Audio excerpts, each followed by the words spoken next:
آج پیارے آقا محمد صلی اللہ علیہ وآلہ وسلم کے ایک واقعہ آپ لوگوں کو سنانے جا رہے ہیں، اور مسلمان کو یہ واقعہ سننا چاہیے اور جاننا چاہیے۔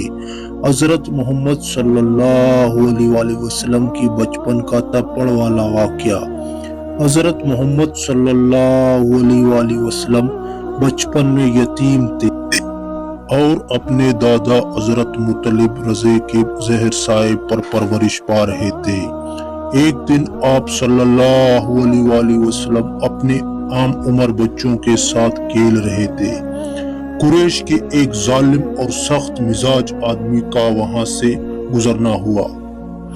اس نے بچوں کو بھاگتے دوڑتے دیکھا اور کسی وجہ سے ناراض ہو گیا۔ اس نے سب بچوں کو ڈانٹا اور چھوٹے محمد صلی اللہ علیہ وآلہ وسلم کے قریب آ کر اچانک تھپڑ مار دیا۔ یہ منظر دیکھ کر باقی بچے بھاگ گئے اور آپ صلی اللہ علیہ وآلہ وسلم خاموش کھڑے رہے۔ یہ خبر فوراً حضرت عبد المطلب رضا تک پہنچی۔ وہ فوراً اس شخص کے پاس گئے اور کہا، تم نے میرے پوتے کو کیوں مارا ہے؟ وہ شخص گھبرا گیا لیکن غرور میں کہا، میں نے یتیم بچے کو مارا تاکہ یہ شرارت نہ کرے۔ حضرت عبد المطلب رضا نے کہا، یہ بچہ عام نہیں ہے، یہ اللہ کی امانت ہے، اگر تم نے اس پر ہاتھ لگایا تو قریش میں تمہاری کوئی عزت نہیں رہے گی۔ روایت میں آتا ہے کہ کچھ ہی دن بعد وہ شخص سخت بیمار ہوا اور عبرتناک انجام پہنچا۔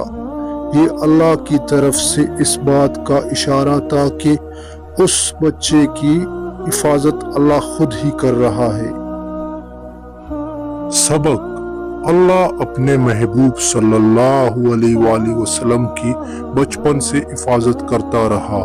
یتیم پر ظلم کرنے والا کبھی کامیاب نہیں ہوتا۔ ہمیں بھی یتیموں پر رحم کرنا چاہیے اور انہیں عزت دینی چاہیے۔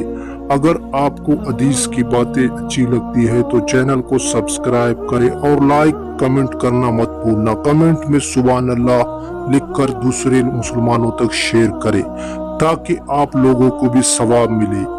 اس چینل کو سبسکرائب کرنے سے آپ کو یہ فائدہ ہوگا کہ اسلام کی آپ کو باتیں پتہ چلنے والا ہے۔